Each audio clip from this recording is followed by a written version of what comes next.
দীর্ঘ ১৬ বছর পর রাজশাহী মহানগর বিএনপি আয়োজন করেছে তাদের বহুল প্রতীক্ষিত দ্বিবার্ষিক সম্মেলন। ১০ আগস্ট অনুষ্ঠিত হতে যাওয়া এই সম্মেলন ঘিরে নেতাকর্মীদের মাঝে উৎসাহ উদ্দীপনা দেখা দিয়েছে। শেষ মুহূর্তের প্রস্তুতিও প্রায় সম্পন্ন। মহানগর বিএনপির সর্বশেষ সম্মেলন হয়েছিল ২০০৯ সালে। ২০১৩ সালে প্রস্তুতি নেওয়া হলেও তা আলোর মুখ দেখেনি। এরপর গঠিত কমিটি বিলুপ্ত হয়ে ২০২১ সালে ৩ মাসের জন্য আসে আহ্বায়ক কমিটি। সেই কমিটি এখন ৩ বছর পেরিয়ে গেছে। নতুন নেতৃত্বের প্রত্যাশায় আশাবাদী তৃণমূলের নেতাকর্মীরা। তারা চাচ্ছেন পরিচ্ছন্ন ভাবমূর্তির নেতৃত্ব।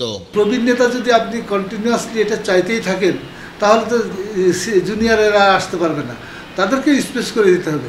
আমাদের তারেক জিয়া ভারপ্রাপ্ত চেয়ারম্যান, উনি যাকে দিবে তার পিছনে আমরা রাজনীতি করব, এটা আমাদের প্রত্যাশা। আমরা চাই তরুণ নেতৃত্ব যারা মানুষের কথা বুঝবে, জনগণের কথা বুঝবে, জনগণের উপকার করবে, মানুষের ভোটের অধিকার প্রতিষ্ঠা করবে, দলের নেতাকর্মীকে সব সময় ভালোবাসা দিয়ে তাদের সাথে পাশে থেকে তাদের দুঃখ দুর্দশার কথা বুঝবে, এরকম তৃণমূল পর্যায়ের নেতাকর্মীকে আমরা চাচ্ছি। ৫ তারিখের পরে অনেকজন বিএনপিতে আসলে ঢুকে গেছে, এরকম কেউ নেতৃত্বে আসুক আমরা এরকমটা চাচ্ছি না। যারা শেখ হাসিনা বিরোধী আন্দোলনে রাজপথে সক্রিয় ভূমিকা রেখেছে তারাই আগামী সম্মেলনের মাধ্যমে নেতৃত্ব আসবে, এই আশাবাদ আমরা কাম্য করছি।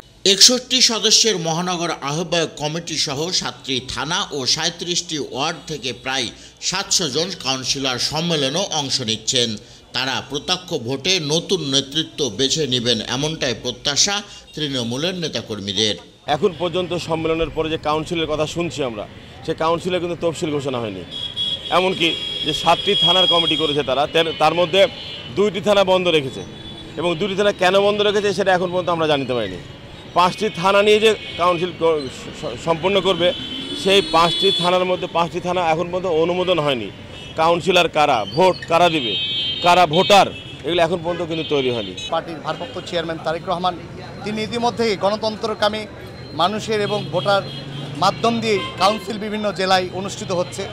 এটি একটা মত প্রকাশের সুযোগ যে আমরা যে বিগত দিনে কাজকর্ম করেছি, সেই কাজকর্ম আমাদের ডেলিগেটেড যারা নেতাকর্মীরা আছে তাদের মাধ্যম দিয়ে আসলে পারে হয়তোবা আমাদের নিজের কাছে সফলতা মনে হবে যে আমরা কিছু কাজ করতে পেরেছি। আমরা আমাদের নেতাকে উপহার দিতে চাই, ডেলিগেটের মাধ্যম দিয়ে যারা ভোটার আছে সেই ভোটাররাই যেন এখানে সিলেকশন করে, তাদের মাধ্যম দিয়েই যেন রাজশাহী মহানগরের নতুন নেতৃত্ব বেরিয়ে আসে। দলের ভিতরে একটা সুস্থ শৃঙ্খলা তৈরি হয়, যেটা হলো কাউন্সিলের মাধ্যম দিয়ে। গণতন্ত্রটাই প্রতিষ্ঠিত হয় কাউন্সিলের মাধ্যমে। কাউন্সিলটা হলো প্রধান, যেরকম জাতীয় নির্বাচন হয় একবারে নির্বাচনের মাধ্যম দিয়ে একটা সংসদ সরকার হয়, ফেয়ার ইলেকশন, সেরকম আমরা চাচ্ছি। আয়োজকরা বলছেন এই সম্মেলন শুধু নেতৃত্ব গড়ার ক্ষেত্র নয়, দলের জন্য দিক নির্দেশনাও মিলবে। নেতৃত্ব, ঐক্য আর ভবিষ্যৎ কর্মপন্থা সব কিছুই নির্ধারিত হবে এই সম্মেলনে। আমাদেরকে দায়িত্ব দেওয়া প্রায় 3 বছর প্লাস হয়ে গেল। এই দায়িত্ব দেওয়ার পরে আমরা ওয়ার্ড পর্যায়ে, থানা পর্যায়ের কমিটি গঠন করে আমরা আগামী 10 তারিখে দ্বিবার্ষিক কাউন্সিল করতে যাচ্ছি। সেই কাউন্সিলের মধ্যে দিয়ে রাজশাহী মহানগর বিএনপি শুধু নয়, এবং রাজশাহী মহানগর বিএনপি সারাউন্ডিং এলাকায় উজ্জীবিত হয়েছে। স্বৈরাচারের কারণে বিভিন্নভাবে আমরা নিষ্পেষিত হয়েছি, আমাদের কাউন্সিল ঠিকমতো করতে পারিনি। সেই জন্য এই সুদীর্ঘ 13 বছর পরে রাজশাহীবাসী তথা বিশ্ববাসী দেখবে যে রাজশাহী মহানগর কীভাবে তাদের গণতান্ত্রিকভাবে প্রত্যক্ষ ভোটের মাধ্যমে আমাদের নেতা নির্বাচন আমরা করব। সেটাই আমাদের প্রত্যাশা। সকলে মিলে ঐক্যবদ্ধভাবে কোনো বিশৃঙ্খলা হবে না, ইনশাআল্লাহ আমাদের এই কাউন্সিল অনুষ্ঠিত হবে। 2023 সালে আমাদের নেতা ভারপ্রাপ্ত চেয়ারম্যান মহোদয় তারেক রহমান যে 31 দফার রাষ্ট্র মেরামতের যে কর্মসূচি দিয়েছে, সেই কর্মসূচিকে এগিয়ে নেওয়ার জন্যই আমাদের সমস্ত আয়োজন, কর্মকাণ্ড, এবং এই সম্মেলনের মাধ্যমে এটা অনেকাংশে পূরণ হবে বলে আমরা মনে করি। এই সম্মেলনে ভার্চুয়ালি যুক্ত হয়ে বক্তব্য রাখবেন বিএনপির ভারপ্রাপ্ত চেয়ারম্যান তারেক রহমান। এক সময় বিএনপির ঘাঁটি ছিল রাজশাহী মহানগর, তবে নেতৃত্বের দ্বন্দ্বে দলটি দুর্বল হয়ে পড়ে।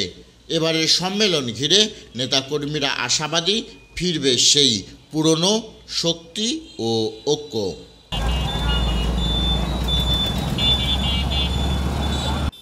আব্দুল বাতেন, পদ্মা টাইমস।